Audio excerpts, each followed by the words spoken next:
Hello. Recently I got to talk with Nich Angell, who's the creator of the solo RPG Colostle. In this game, you take on the role of an adventurer exploring this absolutely enormous castle.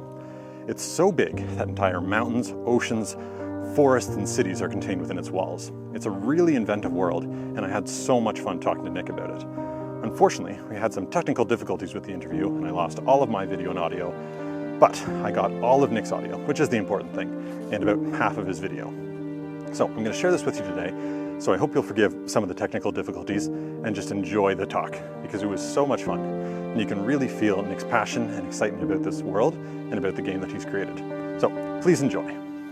Yeah, sure. So it was as a player. My first experience and exposure to RPGs was Dungeons and Dragons.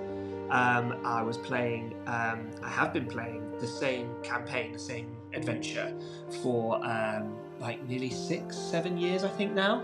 And it was really cool because like it's always been something I've been fascinated with, is the idea of like adventures, and particularly like sort of using your imagination and creativity in adventure storytelling and stuff. Even as a kid, like I never had any friends who were playing Dungeons and Dragons. I didn't really know about it when I was young, but I played a lot of the Choose Your Own Adventure sort of books and fighting fantasy books and stuff like that. And really, I sort of thought that was maybe the sum total of this kind of experience. And we used to play a game, me and my brother, which was basically D&D, but without like any of the complex rules. We'd like draw mazes in like old exercise books or whatever, and then we'd guide the other person through our mazes that we'd created and puzzles and things. But there wasn't really any dice or any greater rule set or anything with that regard. But like there was this constant desire to like build worlds and build environments that other people could experience. And I think that's what always drew me to games and the designing of games, was the fact that like, you know, I love the fun and the play that you can have out of them, but I think this idea of like, even if it's as simple as just a board game, like to take you to another place and to feel like you're now making actions that aren't based on your real world, like Persona, but on a persona you're playing as, just always fascinated me. And then yeah, like I got into D&D later in life, and then I got into solo RPGs, which was this totally new thing that I discovered off the back of like becoming more aware of RPGs in general. And then yeah, I played a few of those, and then Colostle was just this idea that I'd had for ages in my head as a setting, and I thought it was probably going to be a comic that I was going to write. And I realised that actually, as a setting and as a world, it potentially suited itself better to being like a game that other people could play in. And that's when it began. I started combining everything I'd learned from other role-playing games and other solo games, and combined them with the Colossal setting and what that would mean for rules, and built it from there. I think one of the biggest advantages, I think, is the fact that you are sort of like, you're the arbiter of the story. So something I've noticed that happens sort of around the table is a desire for you to have your sort of moment for your character. But it can be really hard from sort of two different, like, sort of competing perspectives of how to make that moment sort of resolve effectively. Because there's the part of you that doesn't really want to intrude on other people's like story, and then there's the part of you that maybe wants to push ahead and then steamrolls over everyone else's story or whatever. And it's like, obviously, like cooperative and multiplayer role-playing games totally have their strengths in other places, and I absolutely love them. But there is a part of solo role-playing which is sort of like, the rule of cool can almost be more profound in a funny sort of way. And it's like, if you want to do something for your story and nothing about the rules or the prompts that you've been given in that particular round, like say you can't, then you really just can, because it's your game, and you're here to have fun. You're not here to impress anyone. You're not here to do anything other than something for yourself. And I think like that there's a weird kind of beauty in that, which actually I only started to discover in the later processes of developing the game. Because at first I was like, oh no, there's got to be objective rules that control the fun, you know. but that really, you know, give you this and give you that and say that this objectively happens and stuff like that. And actually later on I realized, well, hang on, why should I dictate some of those terms? You know, I want to give you this really imaginative and inspirational place to play in, but I don't necessarily want to tell you how to play when you're there. So there's this weird line I have to walk with Colossal, where I want to give the players a lot of freedom, but then I know that the players are hungry for like Colossal, like what Colossal actually is. And so it's like I have to give and restrain kind of in equal measure. It's really weird, but it's a challenge I really enjoy, and I think it is something that is entirely unique to solo role playing because you're the player and you're also the arbiter of the rules, and you're also the one who wants to take the story. So it's all you, and so as a result, there's almost no rules at the same time. It's really weird. Oh, thank you. Well, I don't know. People have asked me that before, and I wish I had a very clear-cut answer to that. Um, Quite often, my ideas start with it's really dumb, but they like start with just like the title. So like so many people will create something. I've talked to other creative people, and they'll create something. I have no idea what it's going to be called, and then as a result, they'll have to they'll develop this whole artistic piece and creation, and then at the end they'll be like, oh, I've got the challenge of naming it now. And I'm like the opposite way around. So I think I came up with the word colossal first before I knew anything about the colossal, because I just thought, wouldn't it be funny to spell the word colossal like you spell the word castle, because there's some synergy there.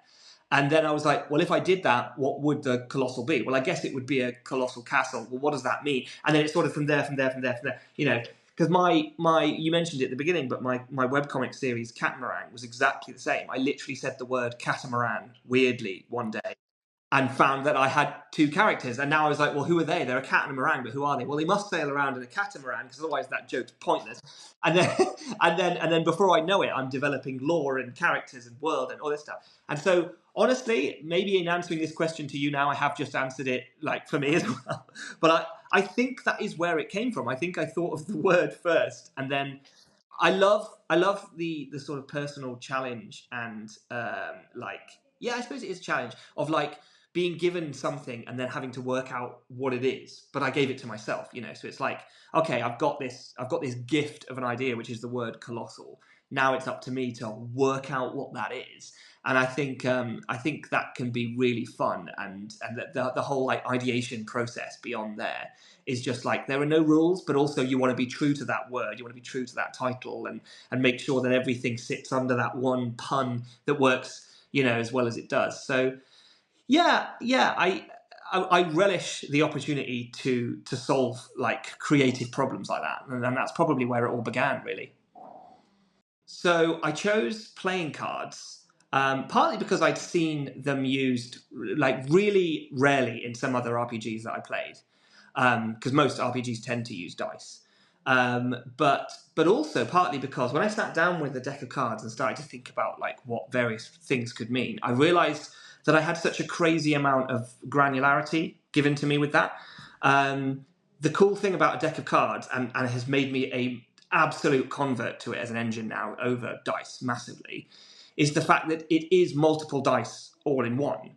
So, for example, if you want red or black, then that is essentially a D2 or a toss of a coin. If you go for the suits, then you've got a D4. If you go for the numbers, then you've got like a D13 kind of. You've got so many different ways to use a standard deck of cards and to turn them into different probability engines for different purposes. And the beauty of it is that whenever I'm creating like an action or a check or something, when I'm developing new mechanics for the game, I can just decide, well, how rare do I want that thing to resolve? How rarely do I want it to resolve? Or how easy do I want it to resolve? And then I can pick a different quality of the cards in order to service that really, really well. And so a good example would be in the Dungeons book that's just come out. I have rare labyrinth treasures, which I want to be like rare, like really, really rare. And so, for example, there'll be a certain ring that might only be found if you draw that specific card from a 52 card deck. So we're talking about a D52 at this point, and that's exciting because I can make things that rare. And then conversely, if I want to decide whether or not your attempt to break a door down succeeds or fails, I can just go red or black. It feels like I have limitless potential to create a sense of effectivity of luck and probability and chance and check and stuff like that, in a way that you could only really gain from dice if you had a full set. And that was another thing that really drew me to the cards, is that most people have a set of playing cards at home, even if they're not a big role player. You'll really only have a set of multi-sided dice if you're a role player. or a board gamer of some kind. But anyone who maybe doesn't even consider themselves a tabletop gamer will probably have a deck of playing cards at home, which means they can play Colossal. And I really wanted it to have that aspect of like the lowest buy-in possible. I didn't want it to be this behemoth of a buy-in for a product line. And I know that now it's grown to the extent where I've got 4 books and multiple decks of cards, and so I realise the irony of what I'm saying. But none of that is required. It's all optional.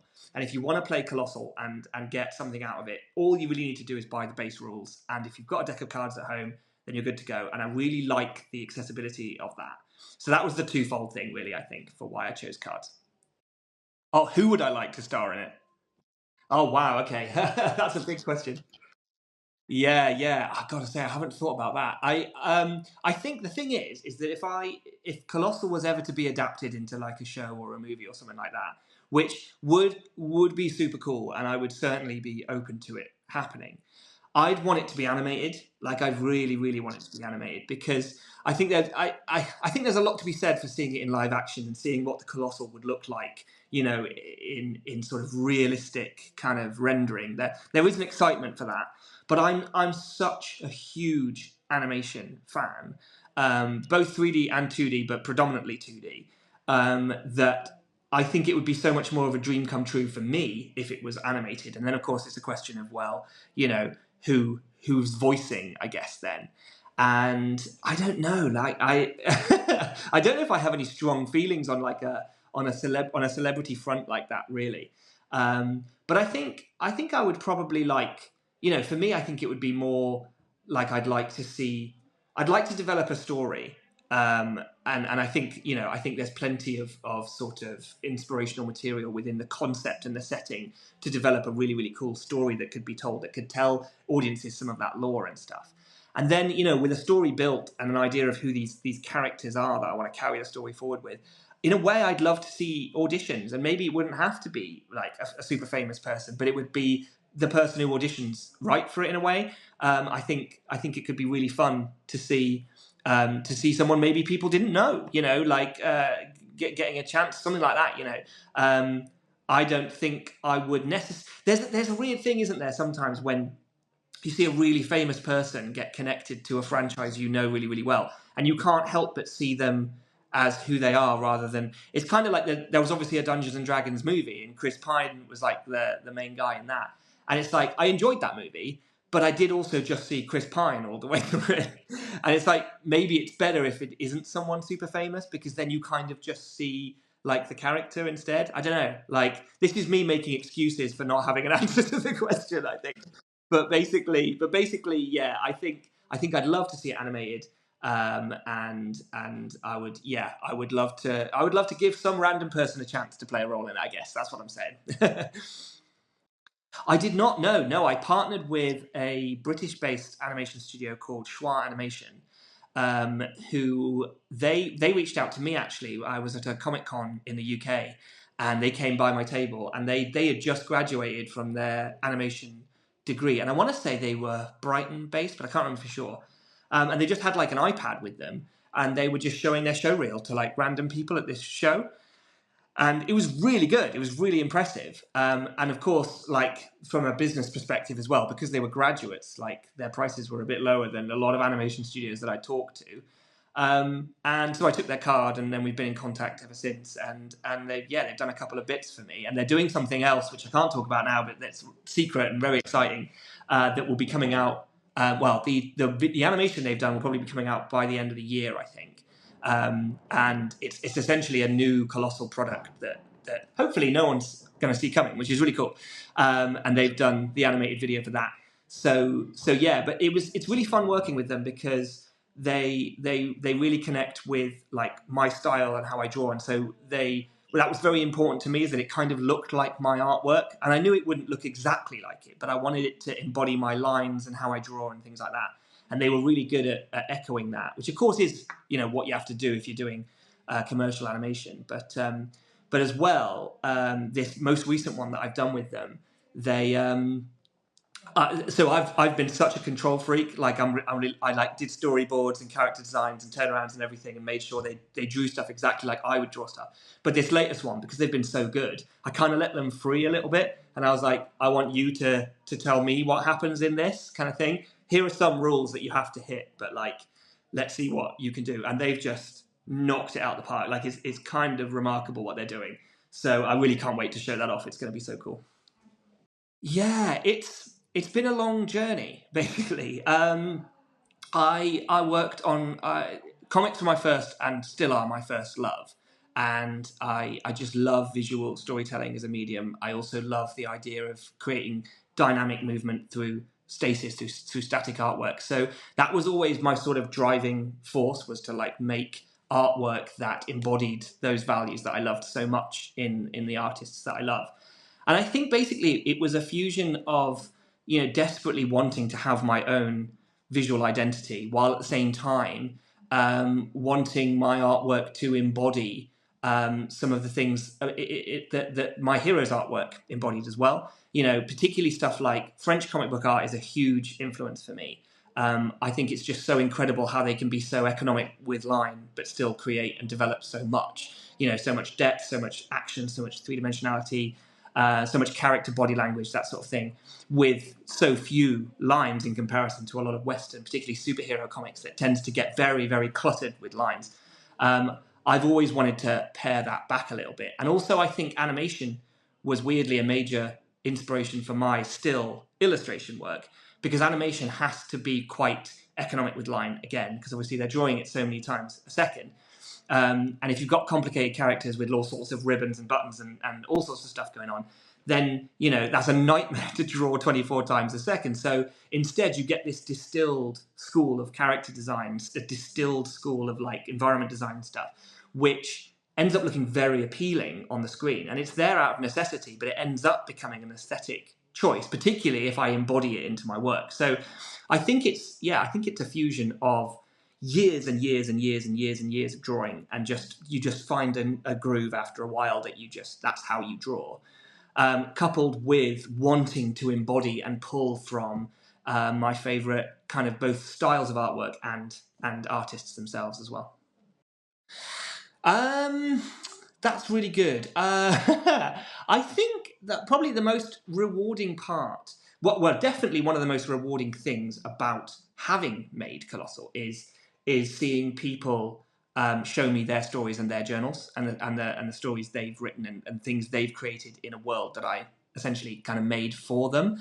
And I think then it's sort of circular, because then, as I start to see people interacting with the game and connecting with the game, it then loops back around into my creative process of me trying to think of like, what would they really enjoy to do, kind of thing, and like, and really want to make and get something out of if I gave that to them. And I think that's really, really cool. It's so rewarding to think like, to basically to think that people are going to play it. I think it's really that simple, really. Like at the end of the day, like as artists, and particularly artists of games or comics and things, like really the most important thing is that people read it or play it. Everything else, whether people buy it, whether money comes in, whether it's the greatest work you've ever created, all those things kind of pale a little bit to, well, what was the purpose of it, and did they do that? I've got people who used to, when I made comics in the past, they used to buy my comics, but they weren't comics fans. They were like, oh, when you get famous, this is going to be worth so much money, and so they just buy my comics and then they just store them away. And I was like, okay, I kind of appreciate that, but at the same time, like, I'd so much rather you were reading them, And then when people read them and then they come back and tell you how much they've enjoyed them, it gives you the energy to then go away and make more. And it's a cycle. I think it's like give and take. Like their energy feeds into me, I give them my energy, and then it feeds into them. And I think that's probably one of the most rewarding things, is not only making stuff that I'm thinking about how people will play, but then thanks to Colossal having been the most successful thing I've ever made, thousands of people are playing it, and that rewarding feeling of knowing that I'm making something that a lot of people are going to enjoy just drives me forward so much. Like, it genuinely does. So yeah, it's probably that. Kickstarter is an incredible platform, but it's also kind of a funny one as well. And I think there's a lot to learn from both, like giving it a shot, but also having multiple attempts at multiple Kickstarters and not being disheartened by some not being as successful as you thought, or failing outright. Because I've done quite a few Kickstarters, and I think and a good few of them have either just creeped over the finish line or just outright completely failed. And I think to some extent it is that's the nature of the beast. Like sometimes they will do that. But that said, there are definitely things that you can do that can improve your chances. And I think the biggest one, and I think the one I see that people fall down on the most, is forgetting that the people that you're talking to when it comes to putting a thing out into the world, and this applies to basically any aspect of putting a creative product out into the world, but is to assume that they don't know anything about it, and to really come at it from like super first principles. And when I start my first Kickstarter page for Colossal, I don't say Colossal's a solo RPG. I tell people what a solo RPG is, and that could be really obvious to the kind of people, and probably 99% of the people who backed it, but maybe it isn't, and you don't know who's coming to the page. And it's like, tell them what a role-playing game is, tell them how role-playing works from first principles, how these things work, because you might get, and I know I have sold my product to people who've never role-played before ever, and it's like, it could be so easy to be caught up in your own bubble of thinking that everyone knows what it is I'm going on about. and more often than not, they might not. And so I think, like, eloquently and concisely come from first principles, explain everything about what it is what this thing is, what it is you want the money for, and what it is that you'll get as a reward backer if you back it. Make those things so transparently clear that there can be no mistake.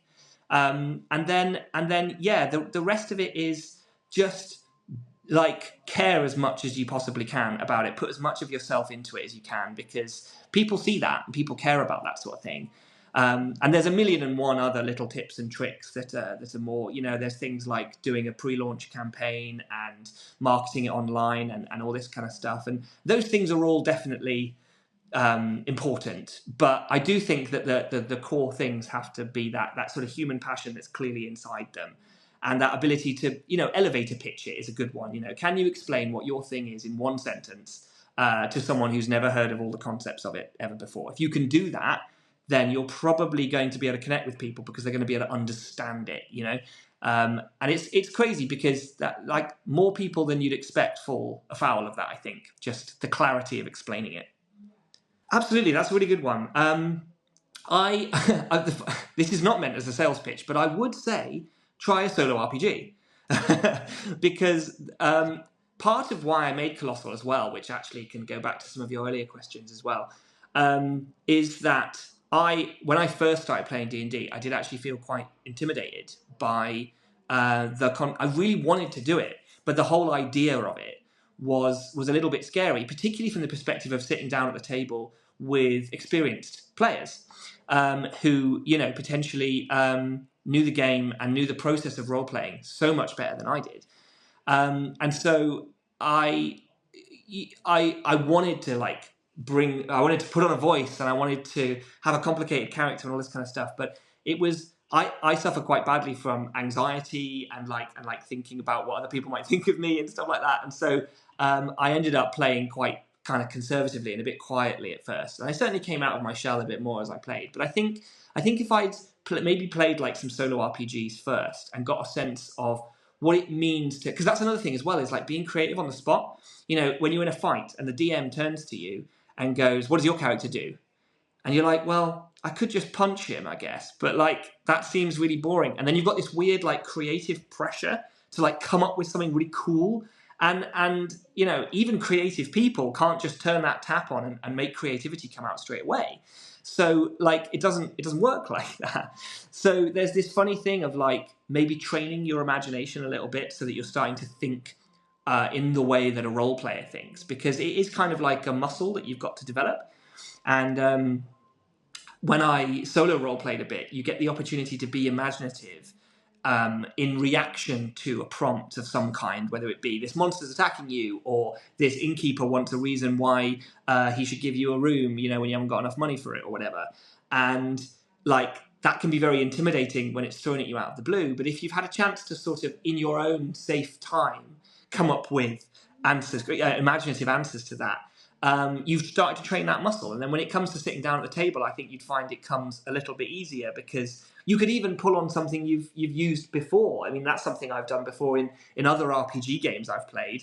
I've had characters do similar things to my characters that have done in other games, because you've got this toolbox in your head now. You can just twist it around and tweak it slightly. And that's what we all do. We build on things we've done in the past. So yeah, if you can build that sort of repertoire and vocabulary for role-playing in the comfort of your own time and speed and process, then when you come to the table and you have to do it to someone else's beat, then you can. So maybe solo role-playing is the way to go. And I've heard Colossal's quite a good one.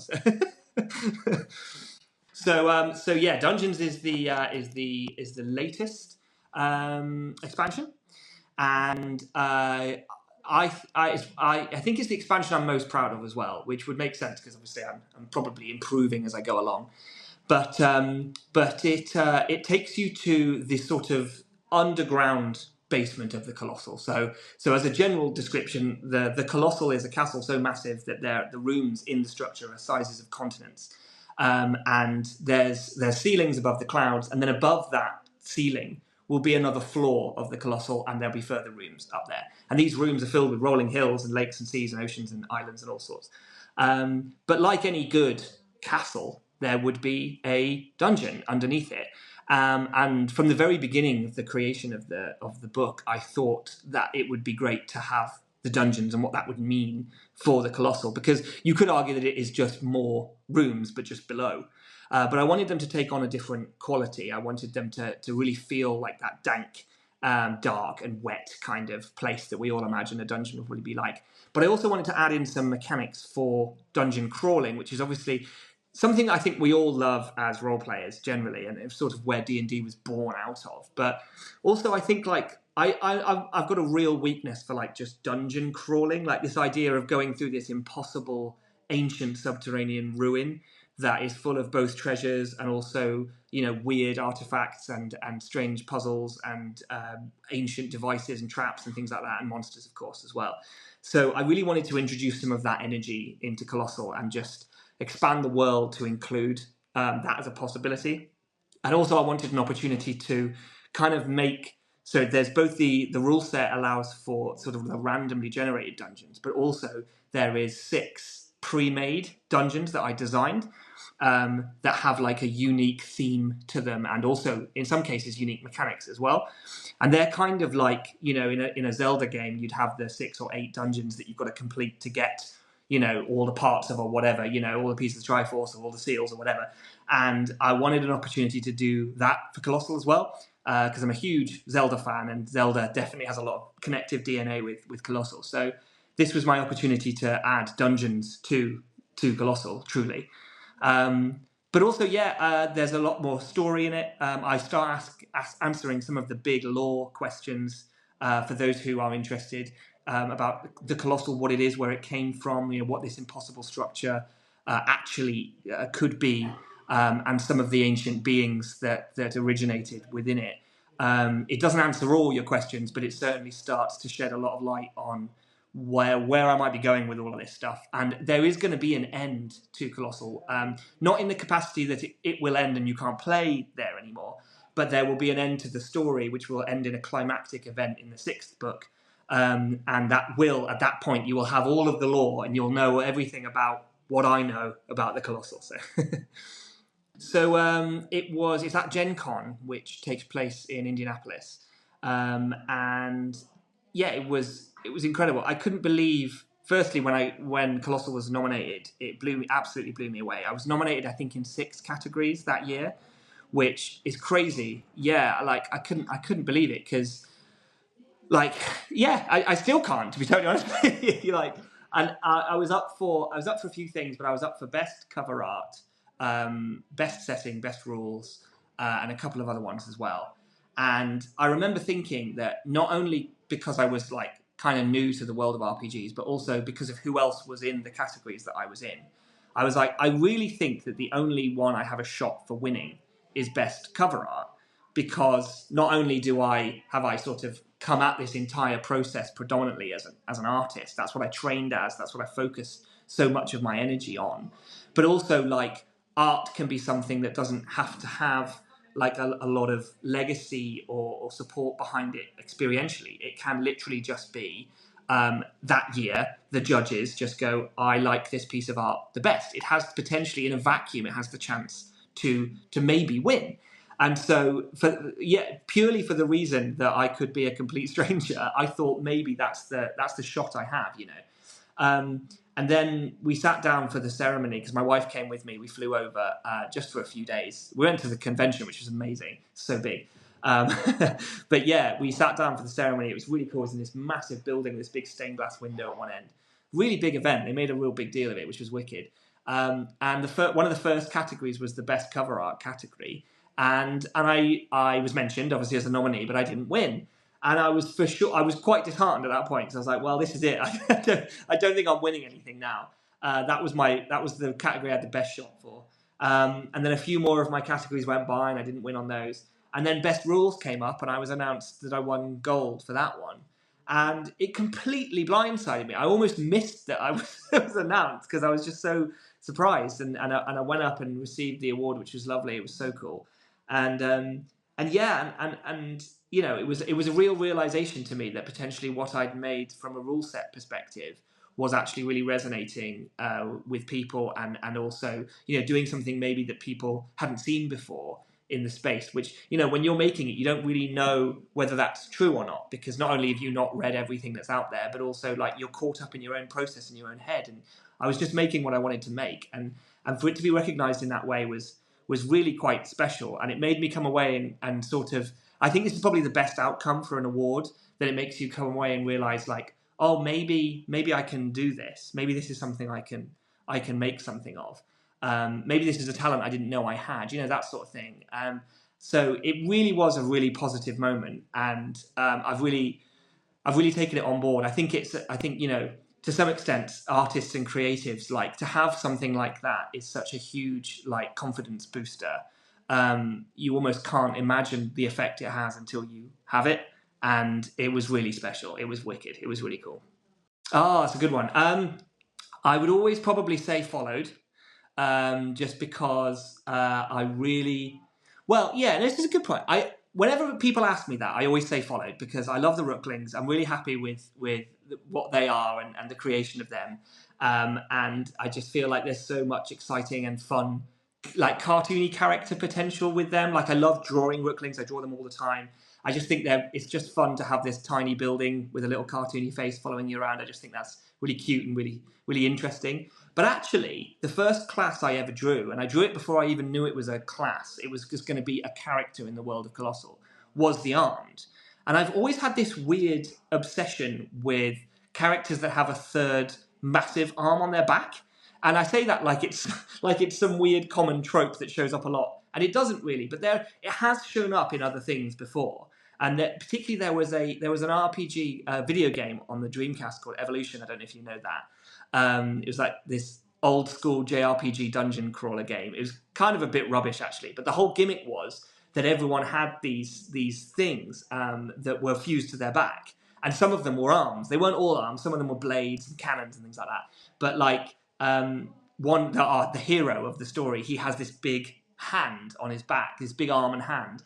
And I remember as a kid thinking that was so cool, like, just so super cool. And I think it's always like a seed planted in me. So I think I've got a real soft spot for the Armed for that reason. And as I say, they were the first that I developed. And they were what made me think, oh, these could be my classes, like how they use Rook parts could be like their thing.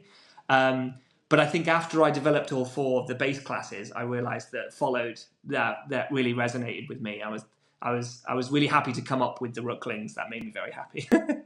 Oh, that's good as well. Yeah, that's a good question. I don't know. I guess probably going back to the dungeons, it's probably that, because in a way the dungeons embodies a whole new biome for the Colossal, as all the expansions I try and do. The Roomland sort of has a variety of biomes in it, but then Kayadina and the dungeons and what's coming in the future as well, all do. So I think the dungeons is really cool because it resonates with my dungeon crawling heart. But also what I'm doing right now, which will become book 5, is The Moat, which is currently on my Patreon. So if you're on my Patreon, you basically get to see all the modules that form the next book like a year early. And you kind of get to play as I release them. So you're kind of like the pioneers at the front lines of exploration. And The Moat is really fun because it's, as you might guess, like just open ocean in a huge circle. And we've got what's deep under the sea, and you can explore underwater, and also what's in the sky as well, like floating islands and things like that. So that's kind of like a split biome where we've got the underwater and the sky islands and stuff. So that, as it develops, that could potentially be a contender for my favourite as well. We'll have to see. Yeah, sure. So I've got a couple of game conventions, and then I've also got like a sort of what I suppose you guys would call it a Ren Fair or Renaissance Fair. So that's at the end of this month. It's called Fantasy Forest, which is in the grounds of Sudeley Castle in sort of Midlands of the UK, which is really cool. It's like I've been as a customer a couple of times. But it is basically like a Ren Fair, but it's also like loads of stalls and stands and cool things for sale. So that'll be a bit of a new one for me, for Colossal as well, because I'll be selling. I've only ever sold Colossal either at a comic or nerd like geeky convention, or a gaming convention. So this will be a bit of an experiment, but I'm hopeful because I think it's the right kind of people, the right kind of vibe, which is cool. So I'm looking forward to that. And then I've got them on my whiteboard behind me. I've got AirCon, which is a tabletop gaming convention in August, which is in Manchester. I've got a Scotland tabletop con in when's that? That's September. That's right. And then I've got Dragon Meet, which is the UK's like kind of most famous tabletop and RPG convention in November in London. And somewhere in the midst of that, in October, I've got MCM Comic Con, which is like our biggest comic convention, which that will depend on whether I get a table for, and like fingers crossed, usually I do, so it should be good. But that's in London as well. It's massive. It's in the Excel Centre. And it's always a really good show. It's kind of more comics and nerd stuff focused, but Colossal's been there before. It's done quite well there, so I'm hopeful for that as well. So all the actual details of that are on the Colossal website. So on the homepage, if you scroll to the bottom, you can see my little calendar, which has got all my dates on it. But yeah, I'm looking forward to those shows. I think particularly the Fantasy Forest one will be like a big experiment, but will be really, really fun. And then the others will be kind of a bit more kind of used to them. Sure. Well, the best bet, I'm not a huge social media user.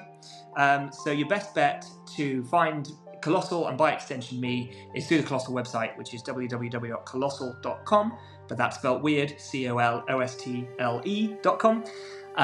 There's a contact form on there which goes directly to me, and so if you've got any questions about Colossal, or just want to know how the game works, or is it a game for you, then I'll always reply to emails. And if you just want to chat about cool things, then I'm also up for that as well on there. Also, you can see some of my artwork at nichangell.co.uk, but that's also spelled weird with NICHANGELL.co.uk. That's like a portfolio of all my artwork, and it connects to some of the other stuff that I make. And I am on Instagram as well as Nich Angell, all one word, spelt the same way as before. I don't really update there anymore, but I keep saying to myself, I'm going to come back. I'm going to try and get good at social media, and I just don't have the habit for it at all. It's just never been my thing really. But maybe if you follow me there, maybe one day I'll return and you'll be able to see my stuff there as well. So. Thank you so much, Nick, for joining me. I had such a wonderful time talking to you, and I can't wait to see what's next for Colossal. As far as what's next for this channel, I'll be doing another video on Colossal. I've got my adventure for the One Ring that I'm still working on. It's ballooned into something quite a lot bigger than I was expecting, so it's taking a lot longer than anticipated. As well, I've just got a whole bunch of the Alien RPG books, so I'll be doing a whole bunch of videos on them, and hopefully interviewing the game designer as well. So please stick around and have a great day.